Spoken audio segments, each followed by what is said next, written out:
曾经逆袭全球市场的台湾红茶有幕后推手。时间回到20世纪初，日本殖民政府将台湾茶视为重点产业。他们不只引进资金与技术，更将工业革命的齿纹转进了台湾茶园，于1903年成立台湾第一个茶叶试验场。日治时期，官方成立了茶叶改良厂，肩负着3大任务：改良品种、研发机械、示范会。传统制茶依靠手工，品质难以统一，但制茶试验场用科学方法验证，机械能大幅提升效率，让茶质更稳定。从揉捻机、浪金机到炒金机，这些现代化开始走进每户茶农家里。但这里还藏着一段传奇。1920年代，日本政府渴望制造出属于天皇的顶级红茶，派出了植物学家远赴英属、印度与西兰。他们秘密带回了当时世界最顶尖的阿萨姆茶种。1926年，阿萨姆茶种在南投日月潭的鱼池乡试种成功。2年后，以 Formosa Black Tea 之名，成功登上伦敦与纽约舞台。甚至由日本三井财团推出日东红茶品牌，风靡英美市场。有趣的是，19世纪英国人从中国偷茶种到印度，20世纪日本人又从英属印度偷茶种到台湾。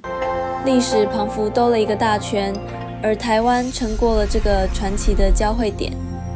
红茶能走向世界，背后有一个不能被遗忘的名字。新井根吉郎，1926年，他来到台湾，主持鱼池红茶试验之所，将阿萨姆茶与台湾本地种配育，成功打造出高品质的红茶。他将人生中最精华的20年奉献给了这片土地与台湾红茶。1945年，日本发布宣言投降，他以技师身份自愿留下，隔年却因疟疾过世。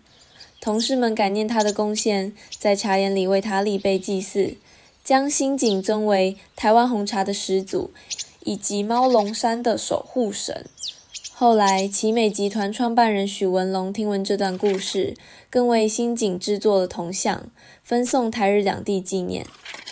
台湾茶的发展是许多人共同的努力，从乌龙茶之父 John Dodd 到推动包种茶的魏晋时，从茶叶巨富李春生、陈天来，再到将红茶带上世界舞台的新井根吉郎，还有一个外号叫茶虎的传奇人物还没登场。一个新品种的改良要经过多年研究试验，而我们现在众多的茶叶品种改良成功，几乎都受惠于日治时代的研究。